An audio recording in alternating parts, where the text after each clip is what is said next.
baada ya kujichukulia umaarufu mkubwa kwenye mitandao ya kijamii Sheikh Nurdin Dongo kutokana na kuwa na fimbo yenye maajabu makubwa ikiwemo kutibu pamoja na kuweza kubaini shida ambazo watu mbalimbali wanakuwa nazo. Sheikh huyo bado yupo mkoani Arusha, ambapo kwenye hii video inaonyesha jinsi ambavyo fimbo hiyo ilivyoweza kuonyesha matatizo ambayo watu wanakumbana nayo. Na nimepata maswali mengi kwamba hiyo fimbo inafanya, huyo shekhe mwenyewe anafanya nini? Sasa mimi naweza kusema kitu kimoja, mnapoiona fimbo hii, yani ni kama wewe na nywele zako tu. Ina maana ukinyolewa nywele ndio akili zimeisha. Kuna watu washasema mimi nikifanikiwa kwenda kumwangia yule kijana na nyakua ile fimbo yake alafu nitamtia adabu baada ya kutoa ile fimbo ndio namsaidia ile. Sasa wachawi, mimi nakupeni taarifa. Tumefunga speaker hizi leo ili kusudi wachawi wapate taarifa huko mbali. Maana najua hapa hawaji wachawi. Hawaji.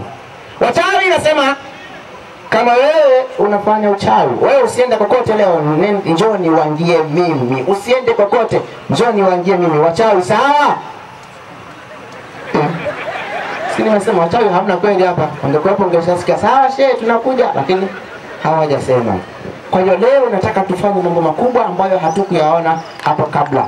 Nataka tuwapate hawa watu wenye maradhi, lakini mimi leo niko natamani nifanye kitu kimoja. Mashekhe naomba ruksa zenu.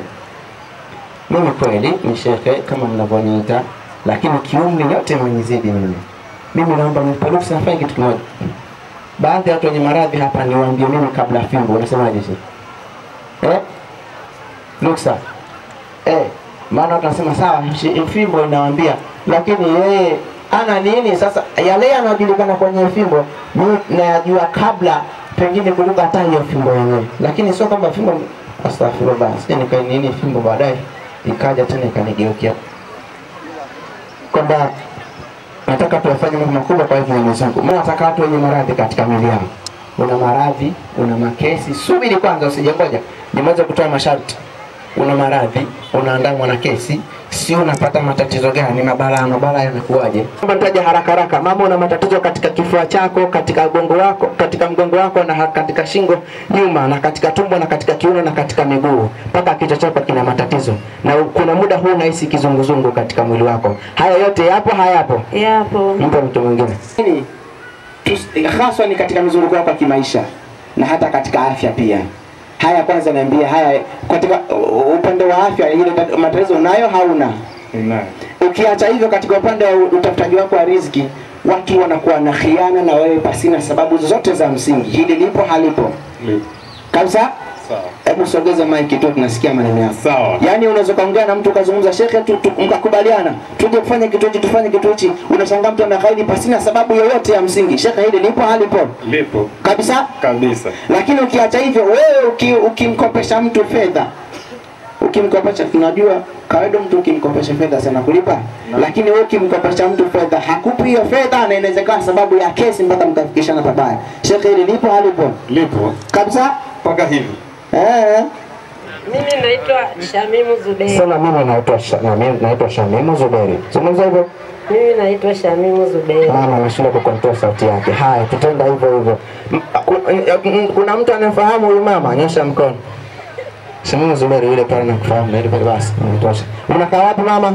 Nakaa Maji. Mama, wewe una tatizo la kutokubalika kwa watu wako, jambo la kwanza, yani unakaa na watu lakini wanakugeuka na kukupa sifa mbaya ambazo haunazo. Ni kweli. Ni kweli kabisa? Ni kweli.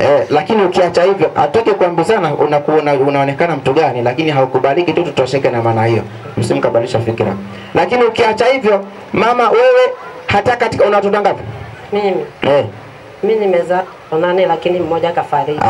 Tunamaanisha watoto 8 unawapata.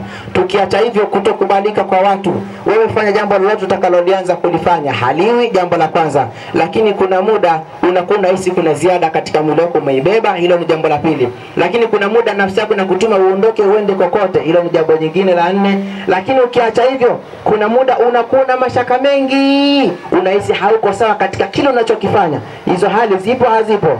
Zipo. Ipo cha kimbwendo nani Mike. Turudi wengine tukakae, kesho tutakuja kufanya. Naomba watu 4 wenye nguvu wanaume. Haraka. Private. Haraka. Sehemu nyingine haraka haraka. Haraka haraka. Tuonyeshe haraka haraka. Tuonyeshe haraka haraka. Wapi? Wapi? Gusa moja kwa moja, usisite, gusa. Huko ulikuonyesha tangu mwanzo. Shaka hadi hicho kichwa. Sema kweli. Kabisa? Naumwa na mgongo, kichwa. Haya, hivyo vingine acha sijui kabisa ukasema si nilisema. Huko. Tulia. Tumuulize Sheikh. Macho yako yana matatizo gani? Yana shida kidogo. Yanakuaje? Yana nguvu ya kuona vizuri si sawa. Hauna nguvu ya kuona vizuri? Haya, Sheikh nenda. Ngoja. Kuna kamera huko. Kamera milioni ngapi hiyo? 20 inauza. Nyinyi mnaoshika. Nyinyi mnafanya akili hapa katikati. Nitakufundisheni sasa hivi. Sasa fimbo nyanyuka kwanza. Njoo katika mikono yangu. Iachieni. Tuseme la ilaha illallah. Sheikh, ramani ndio yenyewe si yenyewe? Ni yenyewe. Kabisa? Ndio. Nenda kapumzike. Sasa muda haututoshi. Mimi nataka niseme neno. Sheikh, mimi nakuomba. Kwanza tafadhali Sheikh, nakuomba.